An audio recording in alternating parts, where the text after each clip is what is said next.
Na verdade, dá pra ficar meio... Comunicar com os vivos? Recentemente, um filme com este tema tornou-se um grande sucesso. Quem conta é o repórter Domingos Meirelles. Ghost, do outro lado da vida. O filme mostra como um espírito entra em contato com o mundo dos vivos. Sam Heath reage a um assalto e morre ao lado da namorada. Confuso, sem saber o que está acontecendo, o espírito de Sam fica vagando de um lado para outro. Atravessa portas e paredes na tentativa de estabelecer algum tipo de contato com a namorada. Depois de algum tempo, ele aprende finalmente a se comunicar com ela.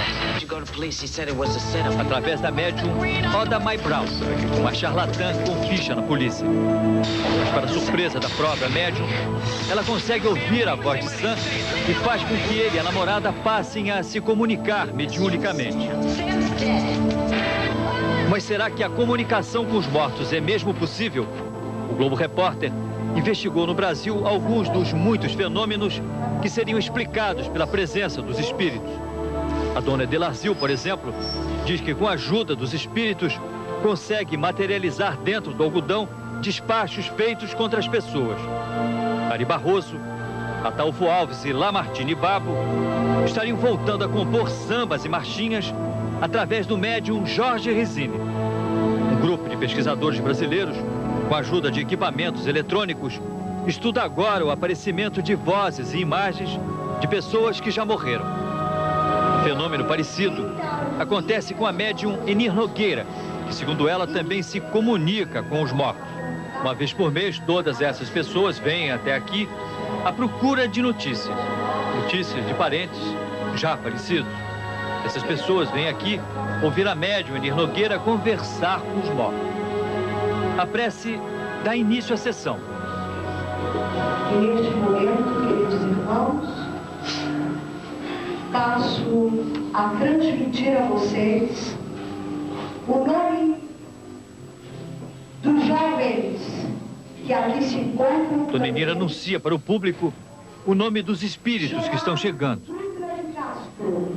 Neste momento, passando para mim o seu nome. A revelação da presença de cada um desses espíritos emociona os parentes. Em sua maioria, mães que perderam os filhos ainda muito jovens, quase todos na adolescência. Como Dona Cláudia, que vai receber uma mensagem do filho Júnior, de 17 anos. Dona Lourdes também se emociona ao saber que terá notícias do neto Marcos. As mensagens chegam sempre psicografadas. E a leitura dessas mensagens acaba sempre envolvendo as pessoas num clima de grande ansiedade e muita emoção. Com vocês foi algo simplesmente maravilhoso para mim. Como é que a senhora se relaciona com os espíritos? A senhora vê? A senhora ouve? Como é que isso acontece? Eu tenho a felicidade de vê-los e de ouvi-los. Muito lhe agradeço, minha avó querida e muito amada. Dona Lourdes Salada perdeu o neto Marcos com 19 anos. O rapaz foi assassinado durante um assalto. De saudades e preces. Dona Lourdes jamais aceitou a morte do neto. A mensagem psicografada que Marcos envia pela médium Enir não comove apenas a avó, mas todas as pessoas que estão ali também à espera de notícias. Aquele que me assassinou precisa muito mais de preces, vovó, do que eu. Lembranças carinhosas para todos. A médium diz que as duas nunca conversaram sobre a morte de Marcos. Porque nunca dialogamos, nunca conversamos a respeito de Marco Antônio. Eu queria que a irmã... Dona Enir pede que Dona Lourdes confirme se a mensagem recebida do neto é verdadeira. É verdade. É verdade. É verdade. As pessoas colocam dentro das caixas os nomes dos mortos de quem desejam receber notícias psicografadas. 48 horas antes, eu entro em trabalho de psicografia. 48 horas antes. Mas no dia da psicografia, muitos me pedem licença e psicografam na hora. Nesse dia, ela deu permissão e psicografou a mensagem do espírito de um homem que desejava ser perdoado pela mulher depois de uma vida em comum marcada pela dor e pelo sofrimento.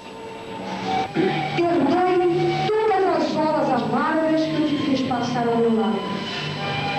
Eu sei que o álcool me dominava, mas eu era fraco demais. E o álcool era forte demais. Mas eu te amei muito mais do que possas imaginar. Mas eu não vim em busca da mensagem do meu esposo. Eu vim em busca da mensagem do meu cunhado. Então eu fiquei realmente muito surpreendida e muito emocionada, inclusive porque eu nunca conversei com essa senhora sobre a minha vida particular, eu mal cumprimentei, eu não conheço. Realmente a separação foi a bebida e eu nunca conversei isso com ela. O médium mais famoso do Brasil é Chico Xavier. Ele psicografa de uma forma diferente de Dona Eni. Chico Xavier, segundo ele, deixa o espírito atuar diretamente sobre a mão dele. A caligrafia psicografada é tão parecida com a letra que o morto tinha em vida que muitas mensagens enviadas pelos espíritos chegaram a ser utilizadas como prova em juízo para inocentar pessoas acusadas de crimes que não cometeram. O perito Carlos Augusto Perandrea, técnico em grafoscopia, há 14 anos estuda mensagens psicografadas por Chico Xavier. Algumas dessas mensagens são curiosas, como esta aqui. A psicografia em que, para ser lida, ela tem que ser colocada num espelho ou então contra a luz, porque o espírito escreve a mensagem de trás para frente. Nós vamos ter condições aqui de ler com toda clareza a mensagem enviada. Uma outra mensagem interessante foi atribuída a Hilda Mascaro, falecida em Roma, em 1977. Esse texto foi examinado pelo perito, a pedido da família. Trechos da mensagem psicografada foram fotografados e comparados depois com a letra de um cartão postal que Hilda tinha enviado para os parentes algumas semanas antes de falecer. A igualdade se apresentava em quase todos os vocábulos. Um exemplo, a palavra hortênsia, que está aqui grafada, logo de início, cotejada com a mesma palavra no cartão. Embora exista aqui uma enorme diferença no tamanho das letras, observa-se principalmente na letra T, no corte do T, na base desse T, na letra E, na letra N, nos deram a certeza absoluta que os grafismos são provenientes da mesma mente. Nós mostramos a gravação de uma das sessões de Dona Eni ao padre Quevedo, um jesuíta que há mais de 40 anos estuda fenômenos mediúnicos. Se os mortos nos conhecem, que nós falemos com eles e eles nos ouçam diretamente ou através de Deus, isso é outra coisa, a oração. Mas eles intervir no nosso mundo, lamentavelmente, nunca.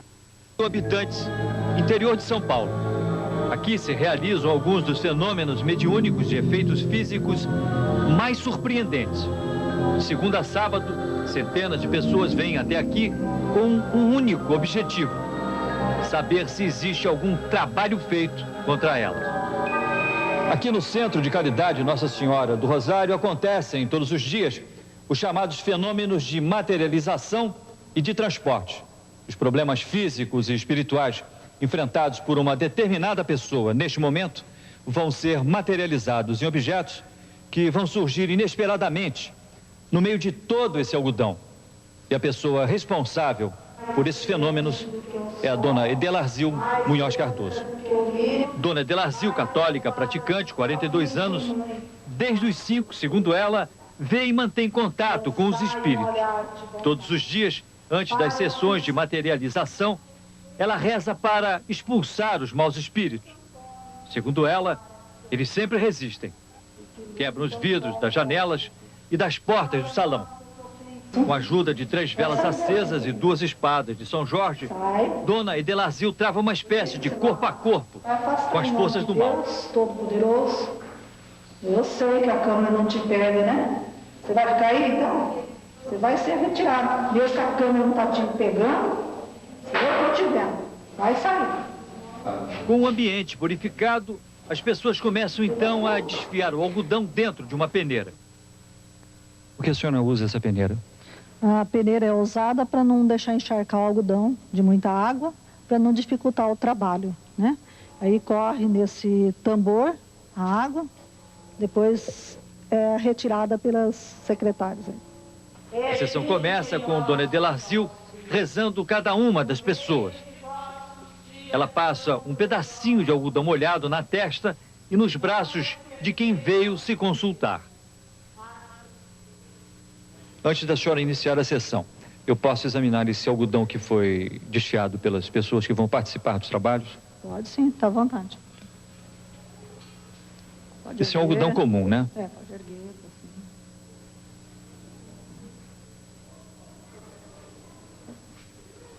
É. Aqui, pelo menos, até agora, Ergue a peneira também. só temos algodão e mais algodão.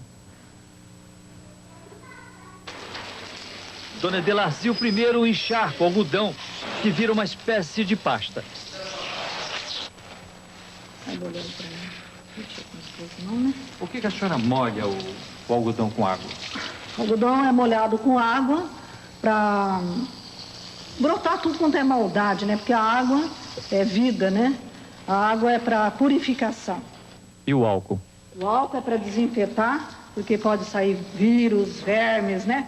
Coisas assim, já em estado de podridão, com restos de animais. Então, o álcool é para desinfetar. Aqui pode ver que aqui, essa parte aqui já está esquentando mais, né? Eu posso colocar a mão? Posso? Pode ver que aqui está frio. Sim. Vai para aqui nesse lado. Aqui está começando a esquentar um pouquinho. Aqui vai O que significa isso? Que aqui vai começar a materialização. Quando eu comecei não era com algodão.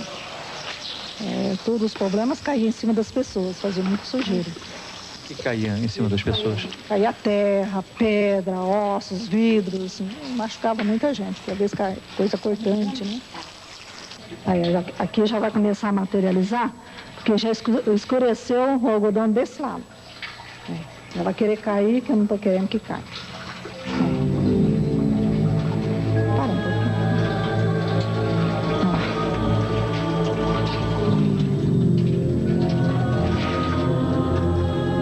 Tem caco de vidro, né? É um caco de vidro.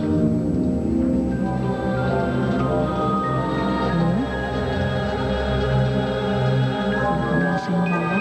A gente podia virar só um pouquinho primeiro.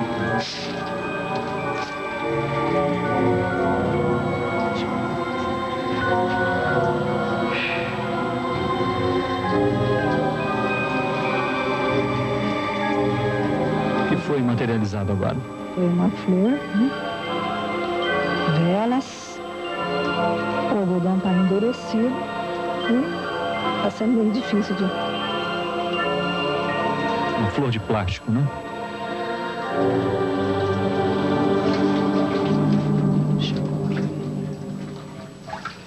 O que significam as velas? Vela é desejo de fim, desejo de morte, né? Desejo de fim sobre todos os sentidos. E a flor? A flor também é trabalho de cemitério. Foi uma pessoa que teria feito esse trabalho? É. Vamos dar um algodão Dá para a senhora virar só um pouquinho mais? Temos mais uma flor, né? Uma folha, né? E o que mais? Capim, osso. O que significa capim, osso? Capim é um desejo para a pessoa não conseguir nada na vida, né? Quer dizer, para acabar pastando, né? A folha também é o mesmo significado da flor. E o osso é problemas e dificuldades. Agora, quando a materialização acontece, o trabalho que foi feito desaparece contra uma determinada pessoa? Se desaparece, desaparece. Desde que foi materializado, desaparece. A senhora está ouvindo alguma coisa também? Aí eu estou ouvindo os guias, né? O que eles estão dizendo para a senhora? Onde pertence, para quem pertence, né? Onde pertence, por que está enrolando. Com toda essa quantidade de vidros que a senhora está encontrando no algodão, a senhora não corre o risco de se cortar? Muitas vezes corta, né? Tem vidro que é cortante. Tem algum que já não corre tanto o risco de cortar.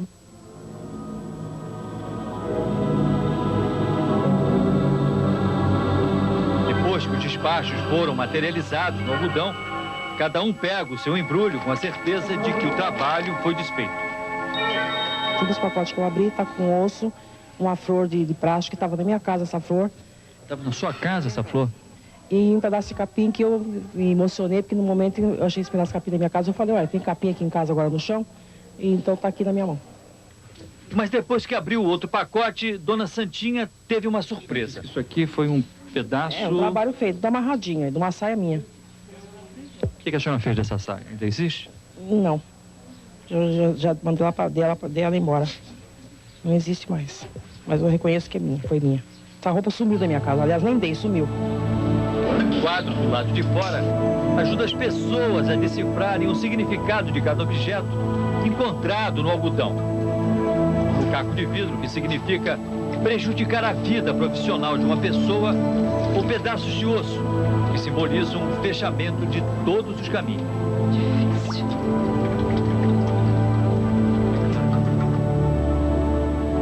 A psicóloga e pesquisadora Gilda Moura acompanhou bem de perto o trabalho de Dona Delarzil.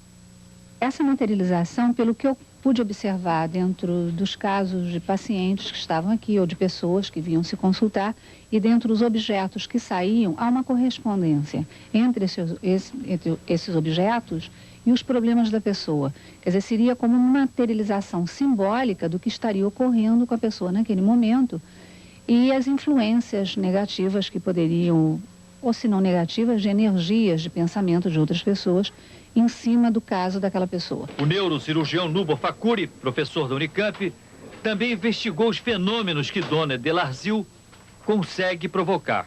Do ponto de vista científico, eu gostaria de dizer que ele ocorre com tamanha clareza, com tanta nitidez, que ele não é mágico e é absolutamente real, a ponto de afrontar a ciência. Ele realmente é capaz de desmoralizar a presunção ou a arrogância de qualquer cientista que queira explicá-lo com os atuais conhecimentos da ciência, fora da explicação espírita. Nós também mostramos ao Padre Quevedo o trabalho de Dona Delarzil. Ele acha que tudo que ela faz não passa de um truque. Eu acho então que a Dona Delarzil é uma mágica... O que eu estou vendo é uma mágica vergonhosa. Muito algodão, muito duplo fundo, muita coisa que facilita o truque de magia. Olha que duplo fundo imenso! Mas nós já vimos dentro, antes a gente tirou e porque não tinha nada dentro. E o senhor veria num mágico, veria na cartola de um mágico, veria na caixa de duplo fundo do mágico. Não pega o truque de um David com perfil. Eu fui mágico quando jovem, nunca me pegava no truque. E é truque. Ou se as pessoas cultas... Isso aí foi um truque bem feito. Muito mal feito, porque o mágico, claro, o mágico vai tirar um coelho enorme de um chapéu pequeno. Vai tirar uma menina de uma caixinha pequena. Este é o truque bem feito.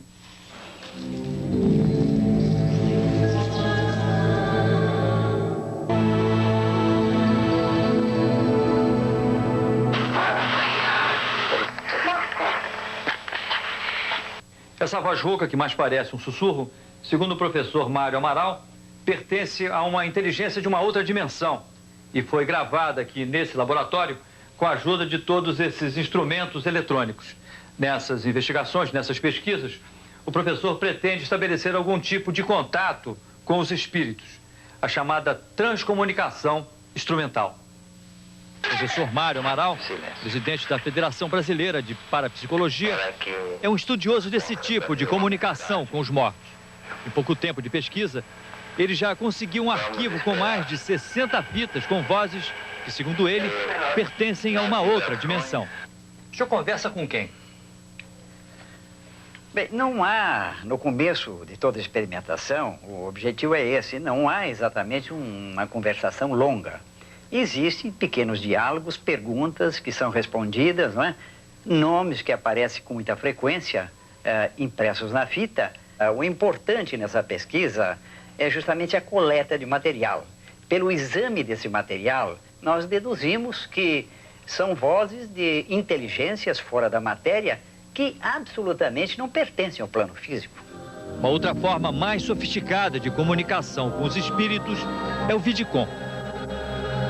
Esse processo, segundo os pesquisadores europeus que produziram este vídeo, consegue gravar a imagem de pessoas que já morreram. No Brasil, essas experiências estão sendo desenvolvidas pelo pesquisador Wilson Pickler, professor de psicobiofísica da Faculdade de Parapsicologia do Estado do Paraná. Como vocês conseguem registrar esses fenômenos de transcomunicação com uma câmera comum, uma câmera de VHS como essa, e com um televisor também comum? Nós usamos um televisor preto e branco, uma câmera VHS e fazemos um loop. A câmera filma o chuvisco do televisor fora de sintonia, pegamos o sinal de vídeo da câmera e enviamos de volta para o televisor. Quer dizer, o televisor passa então a reproduzir o sinal dele mesmo, que está sendo gravado aqui, filmado. E fica gravado na fita VHS para ser processado o sinal depois, para ser avaliado e estudado. Entre as imagens que já foram identificadas estão a da atriz Romy Schneider e do padre francês François Brunet. Esse caso do padre, né? Ele apareceu no vidicom, conforme nós estamos vendo aqui, nesta imagem, e ninguém tinha informações sobre esse padre. Foram pesquisar e encontrar os dados corretos sobre o padre. E encontraram um acervo fabuloso sobre transcomunicação. Esse padre havia pesquisado transcomunicação na época, analisaram a foto, tem semelhança realmente surpreendente. Realmente são muito parecidas. São muito parecidas. Que imagem é essa que nós estamos vendo? Essa, por exemplo, é uma imagem que foi anunciada no sistema do Spiricom, através de voz, que seria Albert Einstein. Veja bem os detalhes. Olha como apareceu nitidamente a imagem do físico. Qual a probabilidade de que uma boa parte desses fenômenos não seja o resultado de fraudes? Olha, todo trabalho de parapsicologia, o pesquisador tem que atacar essa hipótese de fraude primeiramente. Ele tem que se certificar de que isso não se trata realmente de um truque, uma montagem.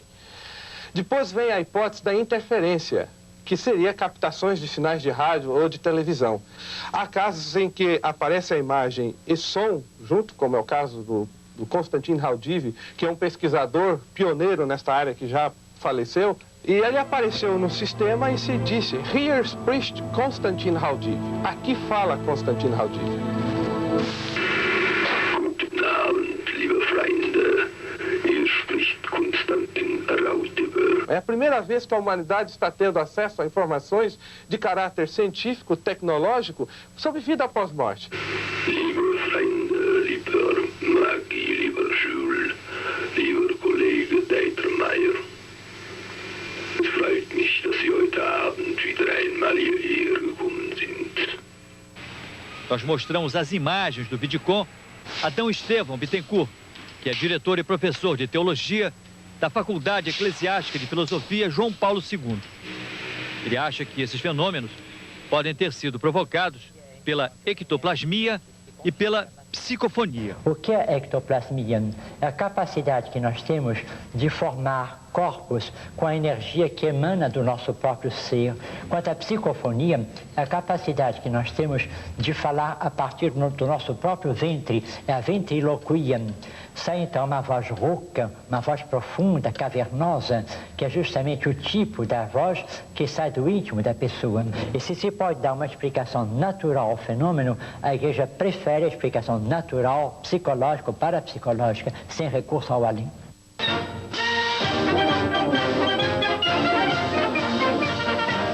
A psicografia não se limita apenas ao envio de mensagens pessoais para parentes ou amigos.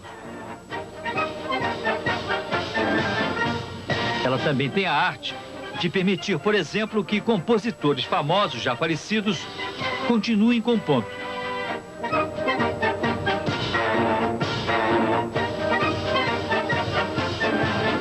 Essa marcha, executada pelas bandas do mundo inteiro, foi composta em 1897 pelo compositor americano John Philip Sousa, conhecido como o Rei das Marchas Militares. John Philip Sousa morreu em 1932. Agora, vocês vão ouvir, segundo os espíritas, a última grande composição desse mestre. Ela foi psicografada aqui em São Paulo em 1981 pelo médium Jorge Rizzini.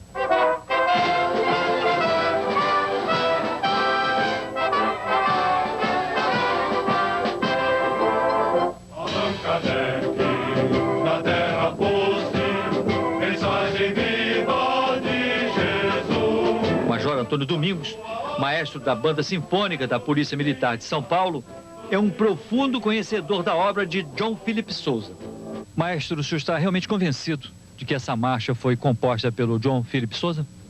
Não há dúvida que a sua composição melódica caracteriza bastante John Philip Sousa pela sua beleza de composição.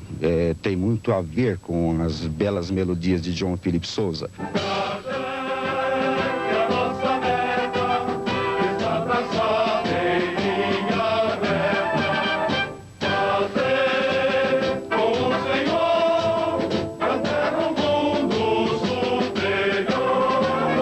O médium e escritor Jorge Rizzini já psicografou obras musicais para 4 LPs. O senhor grava ou o senhor escreve? Depende. Se for a poesia, evidentemente que eu tenho o lápis e o fenômeno se realiza.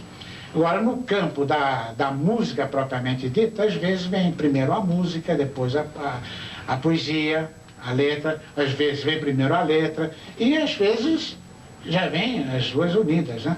Formando a peça inteira. Desses compositores populares, qual foi o primeiro que o senhor psicografou? O primeiro no campo da música foi o Ataúfo Alves. Eu vi o Ataúfo entrando no quarto, atravessou a porta fechada e cantarolava assim. Quem disser que este samba não é meu, esse samba não entende mesmo nada. O samba que ontem fiz e hoje faço. O filho de Ataúfo não tem nenhuma dúvida sobre a autoria desse samba. Olha, esse samba eu prestei muito bem atenção na linha melódica e na letra. Eu garanto a você que tem a marca registrada de Ataúfo Alves. O pesquisador e produtor musical Hermínio Belo de Carvalho acompanhou bem de perto a vida e a obra do compositor. Ele acha que esse samba tem alguma coisa de Ataúfo. Uma coisa que, segundo ele, qualquer um pode fazer.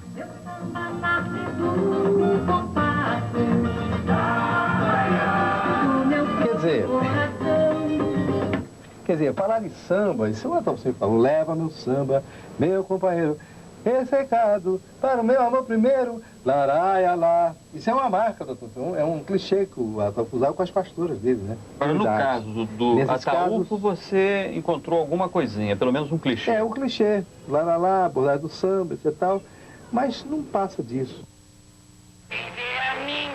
Outro compositor psicografado pelo médium Jorge Rizzini foi Lamartine Babo. Lamartine é um espírito muito feliz, né? Um espírito risonho. Nós temos um samba chamado Oração Samba Canção. É um samba muito bonito. Estrelas já olham a terra, cidades, campos, a serra. A sobrinha herdeira de Lamartine, Maria Lúcia Borges Forte, durante muitos anos viu o tio dela compor. Qual foi a sua impressão? A senhora sentiu a presença do Lamartine nessas duas composições? Realmente, eu achei bem o estilo do Lamartine, o tipo de composição. Mais ainda na marchinha do que no samba-canção. O que a senhora encontrou assim, mais de especial na marchinha? A introdução. Hermínio Belo de Carvalho ouviu a marchinha que Maria Lúcia achou muito parecida com algumas músicas feitas pelo tio dela e deu sua opinião como estudioso da obra de Lamartine. Se eu reconheço Lamartine, não reconheço. Não vejo, honestamente, não vejo Lamartine presente. Ari Barroso foi também psicografado pelo médium paulista. Nós somos vários sambas e geralmente tipo samba exaltação. São sambas grandiosos, epopeicos, como a Aquarela do Brasil. Nós temos um chamado Brasil Luz. Brasil, ouve o teu poeta. Deus traçou. A filha de Ari encontrou muito do pai dela na letra desse samba. A música tem toda a característica das músicas exaltação que o papai fazia, né? Um samba grandioso, né? Agora, o que mais me chamou a atenção foi a letra, porque uma das maiores características do papai era a esperança no futuro. Você acha então que nós estamos, vamos dizer, diante de uma fraude? Não, eu não diria diante de uma fraude, de jeito nenhum. Eu acho apenas que nessa mediunidade não foi captado o melhor do compositor. O Museu de Arte da Bahia abriu suas portas para expor quadros de Van Gogh, Portinari, de Cavalcante e Tarsila do Amaral. Eles foram pintados mediunicamente pelo baiano José Medrado. A rapidez e a qualidade do trabalho de Medrado impressionaram o pesquisador americano Norman Tock. A qualidade desse quadro revela, segundo os espíritas, um perfeito entrosamento entre o médium e o espírito do pintor que ele incorporou. Este quadro de Monet, pintado através de Medrado, levou 5 minutos e 5 segundos para ficar pronto. Eu perguntei ao Dr. Norman Tock qual foi a impressão dele diante desse quadro, cuja pintura foi atribuída a Monet. Isso é um trabalho muito impressionante porque tem vários traços que lembram o Monet bastante forte e é extremamente rápido para ser um Monet. Então impressiona muito porque o rapaz, inclusive, evidentemente está em transe. Luiz Antônio Gasparetto é internacionalmente conhecido pelas suas pinturas mediúnicas. Gasparetto começou a pintar com as mãos aos 13 anos de idade. Ele trabalha quase sempre assim, de olhos fechados. Já fez mais de 13 mil desenhos e telas. Ele se entrega, entendeu? E aquelas são ondas, como ondas de choque. E aquelas ondas e ondas de samba. Dá muita vontade de gritar, de contentamento, de excitação, porque é um negócio assim... É um barato, esse negócio é um barato de mediunidade. Entra... Assim, a personalidade dele junto com a sua. Eu estou aqui, estou lúcido, e tem aquela personalidade. De repente, meus olhos começam a ver como os olhos de Gauguin vê o mundo. Os olhos de Van Gogh, os olhos da Tarsila do Amaral, que é um doce de criatura. Ela começa a ver com os olhos deles. Gente, é impressionante, sabe? Você não quer que acabe. E é muito bonito. A técnica empregada em vários dos quadros, sobretudo Picasso, Modigliani e Toulouse-Lautrec, e muito se assemelha, como se fossem realmente feitas por uma mesma mão. Me parece que nós estamos vendo obras feitas à maneira desses grandes artistas do passado, mas que apenas à maneira, não seriam obras realmente desses artistas. Pintar com os pés, com as duas mãos, pintar no escuro, pintar rapidamente, são manifestações do sobrenatural ou do próprio ser humano. Como tem pessoas que são ambidestras, elas podem escrever com uma mão e com a outra, né? Sem dúvida, é um aprimoramento muito intenso dessa situação, mas ainda é humano. Agora, o efeito da pintura, quer dizer, o que é que eles estão pintando, se é pelos espíritos ou não, é difícil você responder, mas de qualquer maneira, todos aqueles espíritos foram humanos. Então também é humano, quer dizer, tudo é humano no fundo, seja do morto ou do vivo. O morto foi humano antes. Então nós não estamos na dimensão do divino, nós estamos na dimensão do homem, né, das possibilidades humanas.